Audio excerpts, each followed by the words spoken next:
not close again. A man who understands this all.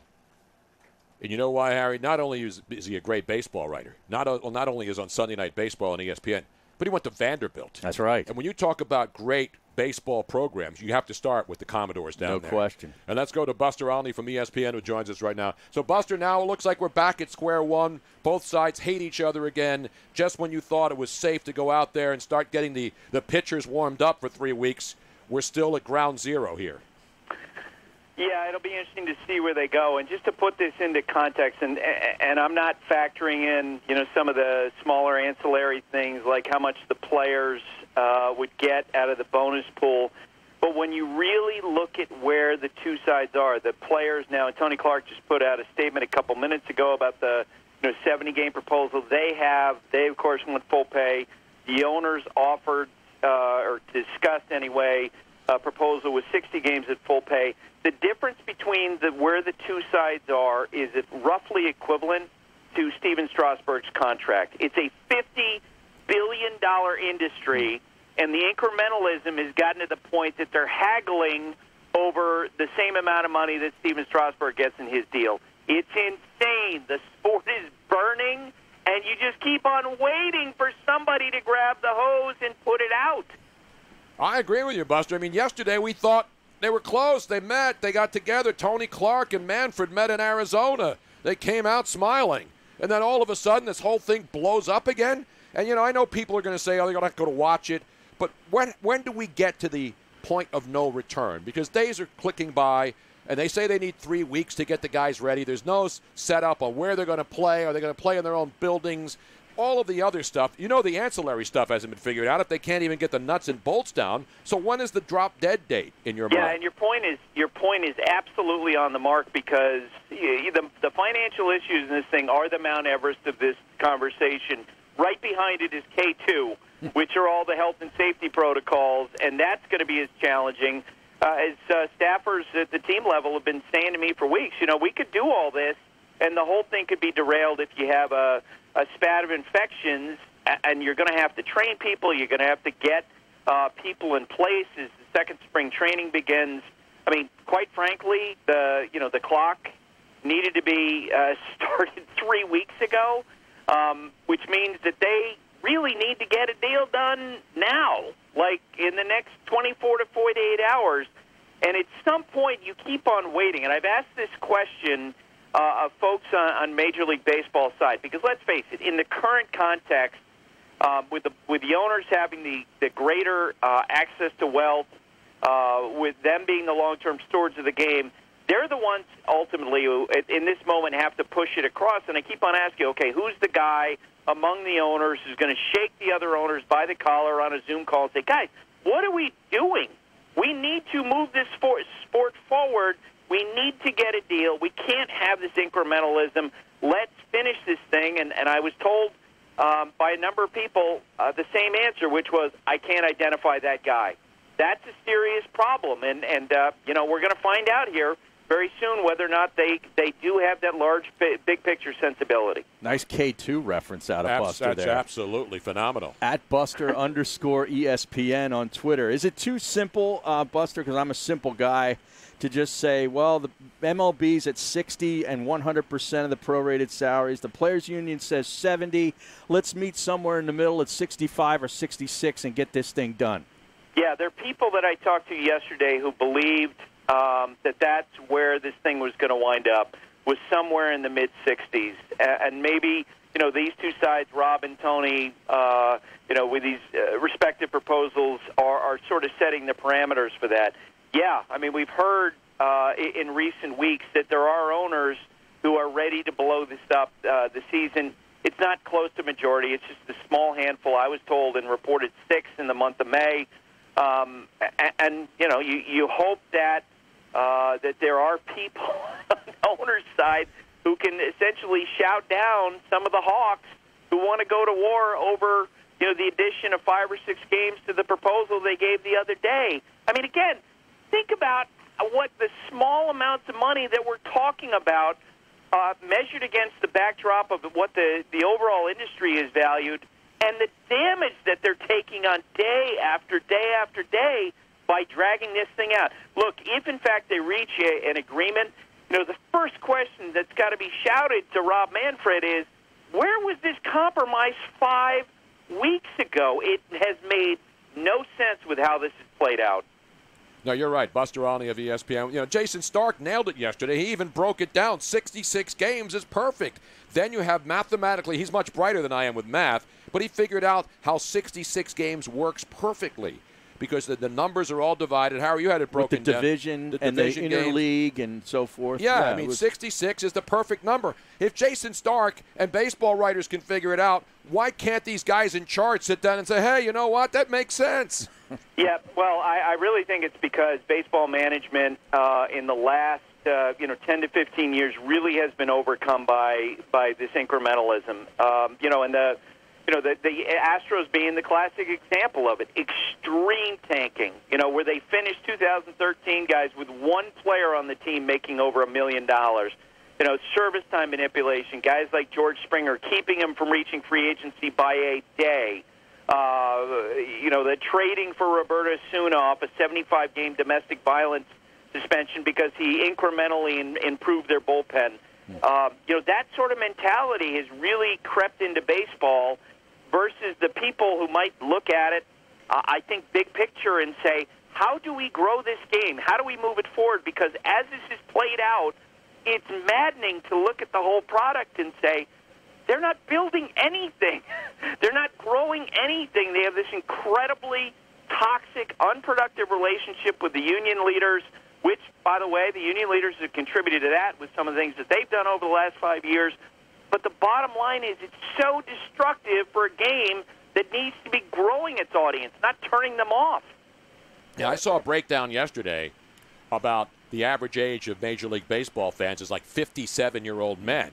And you're right, about the kids. Them kids still play Little League and they're still but it's how much is this going to hurt? Because the 57-year-old plus, they're still going to watch baseball. And there are younger people who watch it. But I'm saying about paying money, going to the ballpark, taking the family, and doing all that stuff. Will this hurt, not just this year, but for the future? Absolutely, I believe there's a chance of it. Because remember, 94, 95, when you had the player strike, when baseball resumed, attendance was down 20%. Television ratings were down for a lot of that year. And think about it. I know the other night we had the McGuire and Sosa documentary, and that certainly had a role in bringing baseball back. But you know what else? Baseball had all those brand-new ballparks, those great retro ballparks, Baltimore, Cleveland, Texas, Detroit, San Francisco. That was a huge lure to bring fans back. Cal Ripken with the streak. The Yankees, got back to being baseball's Darth Vader when they returned to the postseason in '95. There were so many things that were working for the sport to bring people back. And remember, that was at a time of relative national prosperity, not when so many people have lost their jobs, so many people lost their lives, and everything that's happened since George Floyd was killed. It's been mind-boggling how tone-deaf folks on both sides have been to what's going on in this country. And the bigger problem now is when they do, if they do get a decision, we have to wait for Dr. Fauci to tell them that they can't go back and play like he did with the NFL and all these other sports.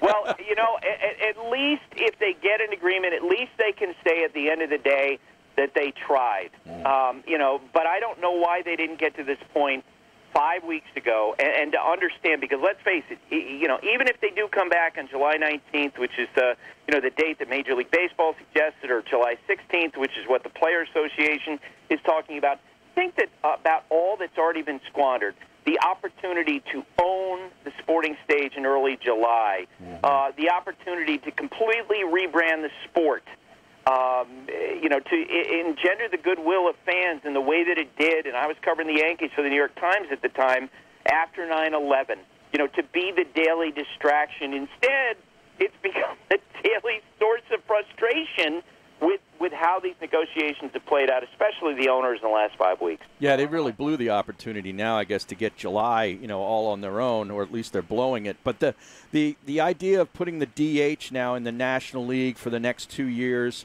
I would imagine that goes forward beyond that in the next agreement. Yeah. The 16-team playoffs expanded. That probably, continues too. Do you think those two things are thrown in there as a way to appease the fan, to sort of bring them back, sort of the way home runs brought them back in the late 90s?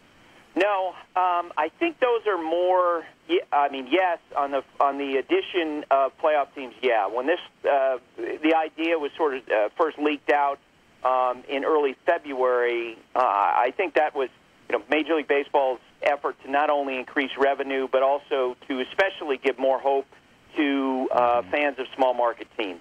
Teams like the Indians, like the Tampa Bay Rays, and folks at that level were telling me they absolutely love the idea that they have more opportunities to keep up with teams like the Yankees and the Red Sox. I think the DH, and maybe it's going to go down in history that Sean Doolittle of the Nationals had the last at bat for a pitcher in baseball history. That's been a long time coming. It's kind of an extension of what we know as the Buster Posey rule, the home plate collisions, taking it out to protect the assets of catchers. The Chase Utley rule to protect middle infielders from getting injured. Teams increasingly, as they look at players as financial assets, have been looking for ways to protect pitchers more, to keep them off the bases, and to keep them from doing things that they're not accustomed to doing, swinging a bat, running the bases. Right. And the other thing I saw today, and I don't know how anybody will receive this, that teams will be allowed to sell ads on their jerseys this year when they come back.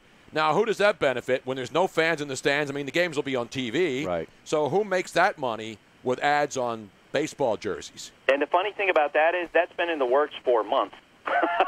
Yeah. But it's kind of classic baseball that we don't have an agreement on that potentially until this moment, right?